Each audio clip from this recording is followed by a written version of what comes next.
Usta so'rovimdin to'g'ri emas ekanini bilem. Jana bu nerse amalıma ta'sirin tegizib жатат. Kimimiz dozokka kiremiz, kimimiz beyişke kiremiz, taqdiribizga жазылган. Bolsa, biz bu dünyada emnege жүрөбүz? Ekincisi, Adam aleyhisselam ketirgen katanın cezasın emne üçün biz dağı ötep жатабыз. Maşallah. Yo bu sorağınız to'ra emes, to'rali. Bu taqdir masalesi var go, Allah'ın sırrı. Birinci жақсы түшүнүңүз, taqdirga iman keltirүү her bir musulman erkek ayalga farz. Жақшылык, жамандык Allah'dan деп iman keltirебиz. Taqdir Allah Taala'nın ilimi болгондуктан, Allah'ın sırrı болгондуктан, sizge bizge bunu жашырын kılgan, biz жашырын эле коебуз. Qaysı nerseni Allah Taala'nın жабык айтса, biz аны жабык ишенебиz. Açık айтса, açık ишенебиz. Эми Пайгамбарыбыз Muhammed Aleyhisselam'dan sahabalar ушундай суроону siz суроо бергенде сурашкан.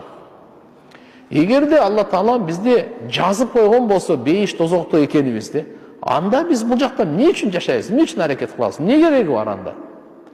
Пайгамбарыбыз Muhammed Aleyhisselam мындай деп жооп берген: силер жакшы амалды кыла бергиле, ким кайсы үчүн жаралса ошол жеңил болот деген.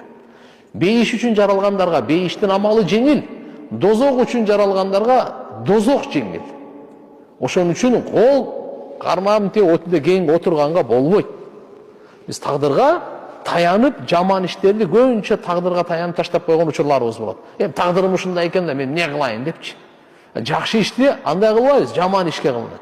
Ошондуктан алымдар буга тыюу салган. Taqdirga tayanıp жаман ишти кылган акылсыздык, акмактык деген. Ошон үчүн шамралга taqdirибизga biz бейиште экенибизди айткан эмес да. Сыр ушул жерде. Дозоктук экенибизди айткан эмес да. Сыр ушул жерде. Бирок жараткан Алла Субханаху ва Таала ким кайсы амалды кылып, кандай болоорун бардык Алланын илиминде. Бирок Алла Таала тагдырын жазып бизди мажбурлаган эмес. Ушуну билип коюң. Сиз буну тагдырды мажбур деп түшүнбөңүз. Алла билет алдына ала бардык боло турган нерсени. Буну бардыгын билет. Бирок Алла Таала сизди мени мажбурлап пешенебизге мисалы жаздырып койгон нерсеси жок. Болбосо кыямат күнү сурак эмне үчүн анда? Анда bu dünyadagi жақшылық менен жамандыкты тандоо эмне үчүн берилди? Ошон үчүн биздеги акыйдабызда, Ахли Сүннат ва Жамааттын акыйдасында тугандар инсан мажбур эмес. Сөзсүз Алла Субханаху ва Таала аны бир мажбурлап, бейишке киргизип же мажбурлап дозокко салып коя турган эмес. Инсан ыктыярдуу. Ыктыяр дагы өзүнө толук ыктыяр берилген эмес.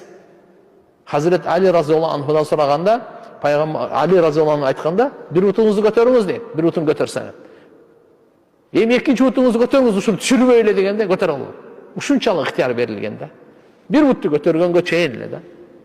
Ошон үчүн иншалла мына шарият өкүмдөрүндө бизде толук ыктыяр, таквини деп коет. Мына күн чыккан, шамал, адамдын өлүмү, жашоосу, ырыскысы, бундайда Алланын чечими, бул жерде ыктыяр жок. Сизге бизге жакшы жаман амалды тандоодо гана ыктыяр берилген. Ошого жараша Алла Таалам жазалайт, сыйлайт, кыямат күнү Алла Таалам бейишине же дозогуна киргизет. Тагдыр маселеси боюнча көп талашпагыла, силерден мурункулар куурап кеткен, кыйрап кеткен деп Пайгамбарыбыз эскертүү берген. Албетте иман келтиргиле дагы, калганын кыла бергиле деген да. Болду. Адам атабыздын катасын, эми бул Алланын хикматы, анын жазасын биз көтөрүп аткан жерибиз жок. Канча деген пайгамбарлар Адам атабыздын белинен чыкты. Канча деген оолиялар, сахабалар чыкты мисалы. Адам атабызды Алла Субханаху ва Таала ал жаңылышы, бул Адам атабыздыкычы, ал андай пайгамбарлар күнөөдөн сакта. Бул тагдырдагы дагы ошо бар болчу жаңылышы. Бул жаңылышын биз мындай будан тооба кылган. Бул жаңылышты чоң күнөө деп биз эсептебейбиз. Пайгамбарлардын бардыгы чоң күнөөлөрдөн сак болот. Албетте сизге бизге караганда бул кишиге бир жараткан Алла Тааланын алдында ошол жаңылыш дагы чоң катары көрүлгөн деп эсептейбиз. Алла Таалам иншалла барыбызга тоофик берсин. Жараткан Алла Таалам барыбызга жар болсун.